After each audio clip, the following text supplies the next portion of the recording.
Hi, my name is Seyi Adisa. Been in the politics and governance space for about 10 years. I've worked in the executive and now in the legislative arm of government. My name is Deborah Adeojo. I am an author, a women's leadership advocate, and a development communications expert. Over the years, we've seen development as a major problem in Africa, development of people and communities.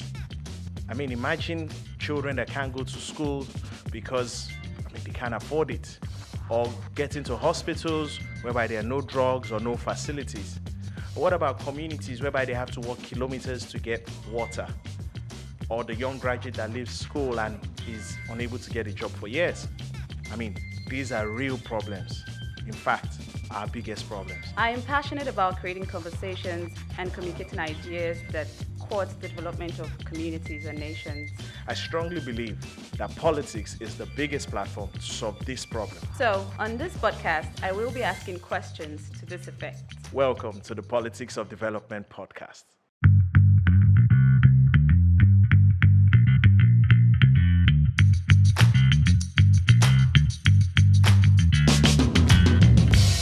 On this episode of the pod, we're focusing on how to get involved in politics. So a lot of people are interested. They have passion, they have the desire, but they don't know how to act upon it. And so on today's episode, that's what we're focusing on. How do you get involved in politics? But before we do that, Essay, what's on your mind? All right, so thank you, Deborah. So over the last few days, something has really struck a chord with me, and it's the place of timing. A lot of times people feel, I want to do this and I must do it now. But there's if you like, understanding that there are different times. A story that comes to mind is a guy called Moses in the Bible. And Moses perhaps already had this mindset that he was created to lead. But he didn't get the timing quite right. So when he was about 40 years old, he went out there, he saw injustice, he saw Israelites being, harassed, and he decided to take things into his own hands, and he killed somebody. Obviously, trouble started, he ran off. But 40 years later, the same guy comes back, and he's the one that leads over 1 million people out of Egypt. And so what that was telling me is a place of timing. Personally, I've been in politics since 2011. But I understood then that coming into politics at that time, it wasn't really my time. I saw it as a period of learning. I saw it as a period of understanding what the whole thing is about. And I think there's always that place of preparation, understanding that you have to prepare and, go through a process before you come out. So for me, I believe that we should be very sensitive into timing. When it was 2019, when I ran, I was so sure this was the time God wanted me to come out. I'm sure if I came out in 2011 for anything, I would have crashed. It wouldn't have worked. But if you work with timing, God's timing, you have that inner, belief, witness that this is the time, then you go out and you make a difference. So timing is so key when you're talking about leadership, when you're talking about, doing things. Just because it's a good thing doesn't mean it will always work. You have to be a good thing at the right time. I think that's key.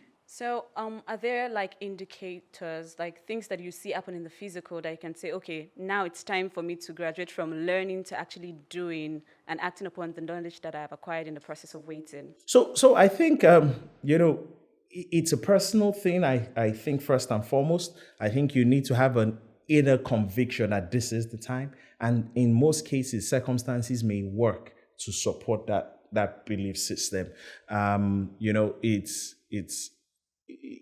There's just that inner witness, if you like, that look, this is what I'm supposed to do now, and God will just kind of make things work out to sort of support you, and you might get people even affirming. I remember when I started my law firm, that was the same process.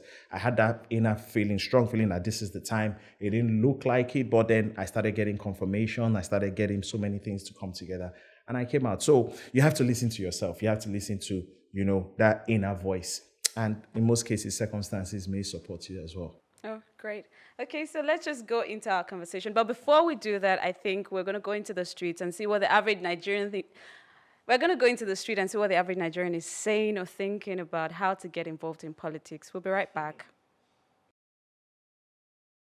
If I see opportunity to join politics, I will join. So if you want to join politics today, Shay, you know how you fit join. Although my work is not allow me to join politics now, or else if I will quit. Okay, what job do you do? No need to tell you. No need to tell. Okay, no problem. So, but if you want to join, do you know how you can join? Although in this our country now, without money you can't do politics. Okay. Without money you can't do politics. Okay. That is what I know about that. Okay, so you try to get money first. Yes. Before you Because any post now, you have to have money first. Thank you. No, Why? because Nigeria is not moving forward. So that's why you don't want to join. Yes. And you don't see the reason. Honestly, they are not giving space to like people that will actually make a difference. Okay. So there's no point. There really isn't any point. Because all the people that are there, they're just there to collect money. There's nobody that's actually making a difference. So I'm not interested. Okay. Yeah. Thank you. Would you like to join politics? I wouldn't mind to join Okay. if the chance is given. Okay. How to join? I know. You don't know how to join? I don't know. Okay. No. Why? I don't know. I just have. It's not my thing. Not Nigerian politics. That was quite a feedback. Okay, so for the average Nigerian who is passionate about politics and wants to get involved, what are the fundamental considerations in entering into politics? All right. So one of the things I always like to tell people anytime because I get asked that question a lot, is, people before position. And what do I mean by that? I mean, you need to answer personal questions before let's keep politics aside. Why you? We need to look at your person, because one of the things politics and power does is it amplifies who you are. So the big mistake to make is just feeling I can go into politics. You need to first of all work on yourself. Are you the person to go into politics? You need to answer that why question. Again, I like to refer to, there's a guy called Saul. He was the first king of Israel. One of the first things Samuel did when he was going to anoint him as king was he prayed for a new heart for him. So it means that before you take on politics or governance, you need to be a different person. And I say that very carefully. In one of the episodes we had previously, I was talking about the heart and the hand. Yes. The heart is where all these things like courage and compassion and empathy and where you build your values, and when you build all of those things that are going to make you the right type of person. The hand is the capacity part. You are competent and you have the capacity to do it. And I just feel that every time people ask me, oh, Seyi, I want to go into politics, or how do I get into politics? The first question is, wait, forget politics. Why do you want to go into politics? Why you? Do you understand? Are you prepared? Do you have what it takes? Have you, it's not like you go to a school of architecture and then you become an architect. Politics, yes, you might do political science, but it's not quite the same thing, is it? So the first thing for me is the person prepared? So you might be a banker, you might be a journalist, you might be anything. The first thing I would say to you is prepare yourself. I used the example of Moses when we were speaking earlier on. The first thing is a conviction. Do you have a conviction to run for politics?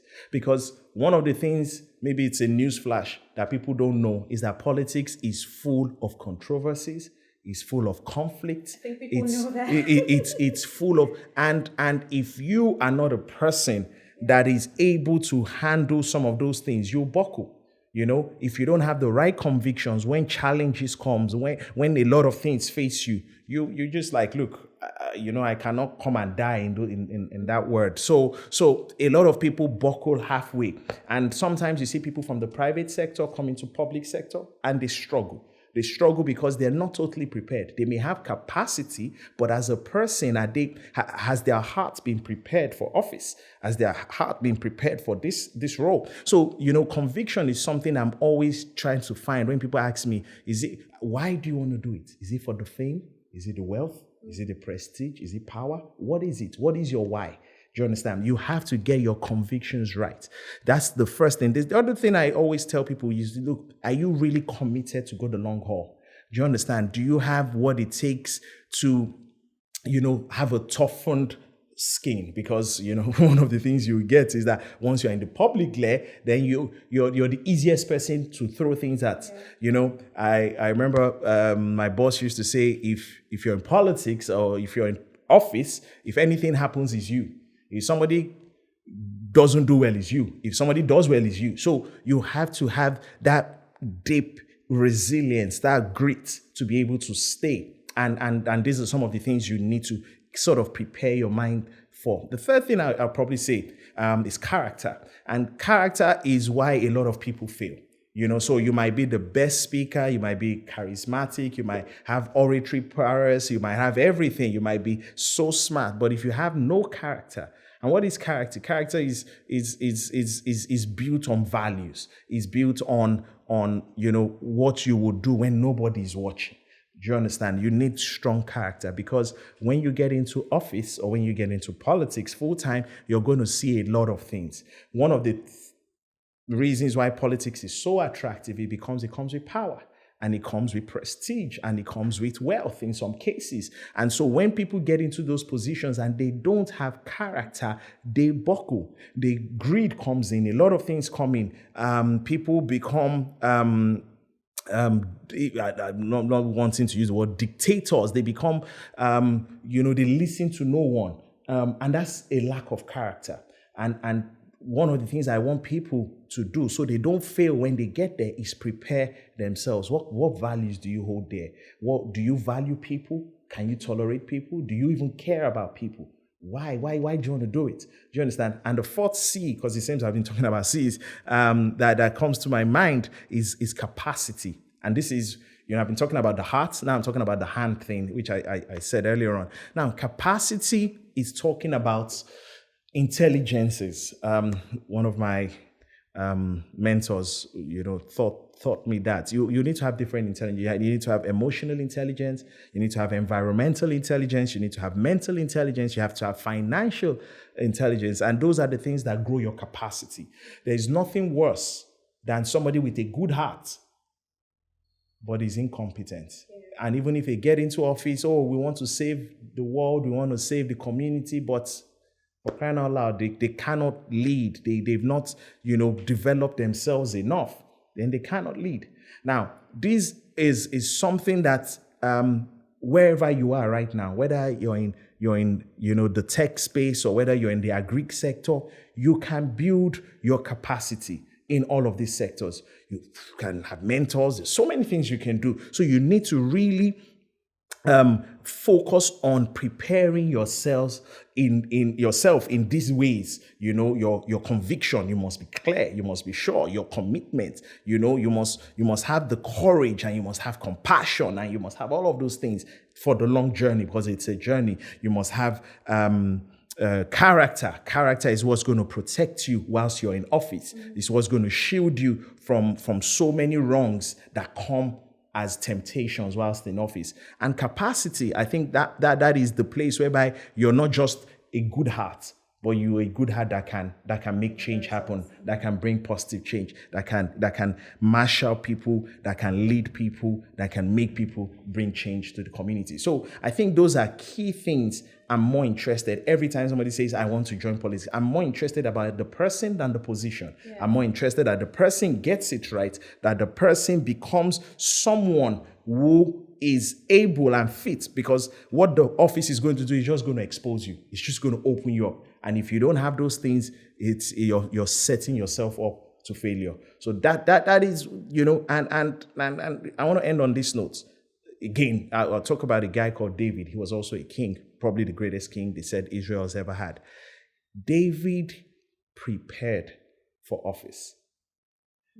There was a time he fought a guy called Goliath. I'm sure we all know it from growing up. But David said before he fought Goliath, he had fought a bear and a lion. He had prepared himself. Part of the things David went through again was he toured the length and breadth of Israel when Saul, the previous king, was chasing him. So David was more than prepared. So when he finally got into office, capacity-wise, he was prepared. Conviction-wise, he knew. Commitment-wise, he was committed. He was, growing people, growing men. And even his character was strong. I mean, yes, he had failures in that place, but he was strong. And so if anybody comes to me, what I want them to know, please focus on yourself first before you get into politics. So amazing. I really love that you actually talked about preparation, because a lot of people just sit on their backs and they're not doing anything, and they hope that one day something's just going to happen and they're just going to step into politics. It doesn't happen like that. It doesn't happen like that. I want to ask, you've been in the space for a while now. Yes. What would you say are, if you can give 5 core values that you think people need to develop and work on for them to be qualified to come into politics and make a difference? Because a lot of people find their way in, but if you're going to make a difference like you are doing, what would you say are the 5 core values that you need to develop now that you're growing who you are? All right. So just so that our listeners know, I've been in politics for almost a decade, as I've said earlier on. And honest truth is that when I came into politics, I came in with the mindset of learning. Do you understand? I wanted to get better. I understood my limitations. I understood my, my weaknesses. I understood my lack of knowledge. And I spent the next 8 years learning at the feet, being mentored, being tutored. I was understanding how to speak and how to do things and how to bring results and how to make things happen. Those were the things I really valued. So I think you have to have a teachable spirit. I think that's a key value. One of the things that makes government not work is they feel they know everything. So when people get into government, they don't collaborate, they don't work with other sectors, and I think that's a big issue. Another thing, value I would say, is humility. I think you need leaders that are grounded. You need people going into politics that are grounded. Politics, power has a way of puffing you up. You can do no wrong almost sometimes, especially when you're a chief executive. You're the guy at the top, as it were. But if you have humility, you stay grounded, then it's going to help you a lot. I think another value that I think has really helped me, and I think a lot of people must imbibe is courage. I think change is going to be difficult. Anytime you're trying to bring change, you will find conflict, both internal and external. I have too many examples. I'm trying to bring change. Even the people I'm trying to bring the change for are fighting me. Do you understand? So you're not going to face challenges just on the outside. You're going to face it on the inside as well. So you have to have a courageous spirit. You have to be able to say, this is the right thing. I'm going to stand and I'm going to push it through. You understand? And I say it so easily. It makes a lot of people buckle. If you don't have courage, then ultimately you just look, guys, I'm not going to you do whatever you want to do. So you need to have a courageous heart. You need to be somebody that can move through. I think compassion is key. Politics is about people. You are not selling a product, as it were. You're talking about people. So you need to have an, empathetic, compassionate heart. You need to understand that if he affects them, he affects you. Leadership is not about being at the top. Leadership is about serving those that you are put there to lead. You're not better than them. They've just given you the privilege to lead them. And I think a lot of us miss that point. You need to have a compassionate heart. Is that 4? Or what was it? That's 4. 4. Yeah. So the last value I think everyone really should have if you're going into politics, I think you need to have self-discipline. I think self-discipline is something that is going to keep you the long haul. Self-discipline is going to make you be able to lead others because you're leading yourself well. It's doing things that you don't feel like, but you know what is the right thing. Self-discipline will make you sacrifice. Self-discipline will make you, do certain things that may not be easy, but you have to do it. And that's always the hardest part. A lot of people self-destruct because they don't have self-discipline. So good. Okay, so when we went to the street, someone was saying that, whoever wants to get involved in politics, you have to have money. And honestly, for most people, that's like the elephant in the room. Like, where am I going to get money? So in the pre-entry stage, do you begin to save up? Like, how do you even, how do you find the finances to, support you, say you want to run for office or anything? Okay, so I was talking about capacities. I think one of the capacity or intelligence you must have is financial intelligence. And, it's quite different in Africa. We unfortunately play money politics. And that also kind of reflects the society we're living in. If the stats tell us that, a lot of people live under $1 a day, there's higher levels of poverty.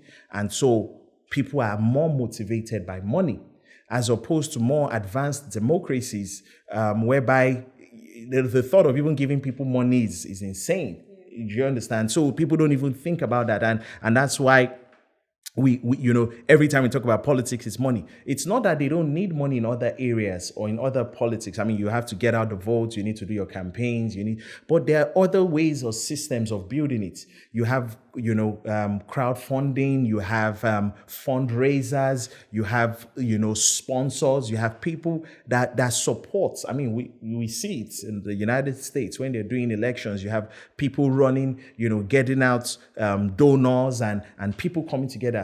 In Africa, they feel government has all the money. So government should not ask them for money. Government should bring out the money. So one of the things you have to learn, and maybe I go a little bit personal, before my election, I had a fund committee and we had to look for donors. We tried to have a system like what we have in other places, best practices. And so we had people that were saying, look, this is what we've done, this is what we stand for, and this is how we want to do it. We had crowdfunding whereby some of my friends, family, they put money together. And because I also knew this was something I wanted to do, I was saving, what I could. Even though our laws tell you that there are certain limits as to what you can spend, we know that in most cases, it's not even, you cannot totally account for how much you spend. So I believe strongly that it's a process.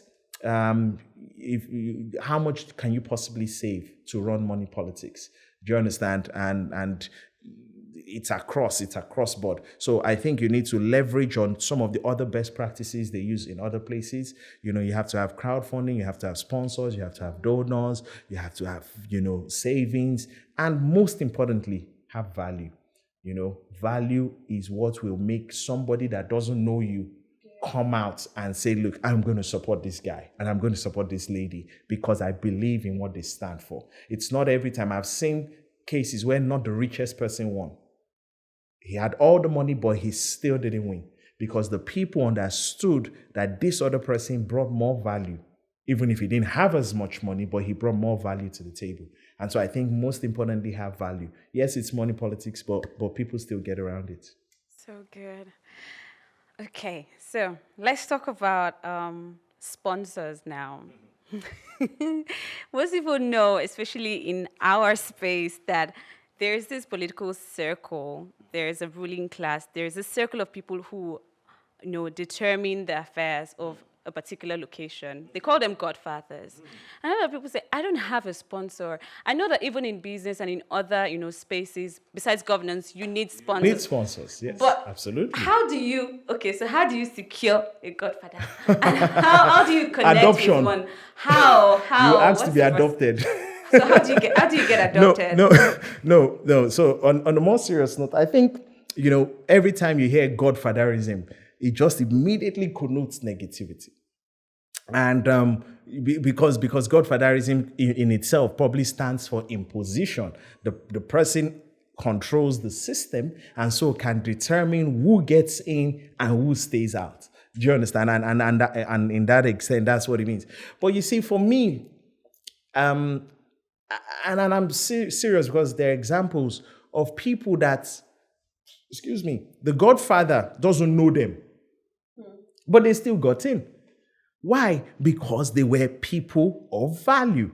And when every time, I mean, it's not every time, I'm not trying to say it always happens that way, but I've seen situations whereby people say, look, in this area, it has to be this guy. This guy has been such a blessing to us in this community. He's done this, he's done that. It doesn't always work because the Godfather can say, I don't care, this is what I want to do and whatnot. But the honest truth is that if you're not in that circle, you need to, because the Godfather will not always have his way. Let me put it that way. You need to be someone that understands being able to bring value to the table. I could speak so much on value because I have seen it work. I've seen people that, they will tell you, I don't know this person, but all the leaders in the community kept telling him he has to be this guy. This guy has served us. This guy, we know that all we need to do is give him the platform. He will do more. When he had nothing, he was with us. He cared for us. And, it doesn't matter how much you know until they know how much you care. That's a John Maxwell saying. And I think you need to always be someone of value, giving value, showing value. And sometimes the Godfather, because of your value, may want to adopt you into the circle, but into the big family. But on a more serious note, I think that's one of the reasons why people don't come into politics, because they feel they're not part of the circle. And I think in terms of reforms, we've talked about independent candidature, we've talked about all of that. But I think we need to just understand that we're not totally powerless. The power always resides with the people. Ultimately, and if you can stay close to the people, bring value to the people, you might just surprise the Godfather. I'm not saying it will always work, but I know people that didn't have the Godfather's support and still got into office. I really love the notes we're ending this particular conversation, because this is only the pre-entry episode. We're still going to talk about how to get into politics, the things that you're supposed to do, what routes to take and all that. So if you have enjoyed this one, please subscribe, like, share, comment, and watch the next episode, because that's where we're going to answer all your questions. Thank you so much, Ese. What are your final words? Well, I think I want to see more young people in politics. I really do. And not just because they're young, but because they want to bring something to the table. I think I just feel that we can do better as a country and as a continent. I feel that there is space at the table, and we need to start preparing the next set of political leaders. We need to start preparing them now. And I hope they'll watch this podcast and they'll learn a few things and prepare themselves for office. Great. There's space at the table. Grab your seat. All right, thank you. See you next episode. Bye. Bye-bye.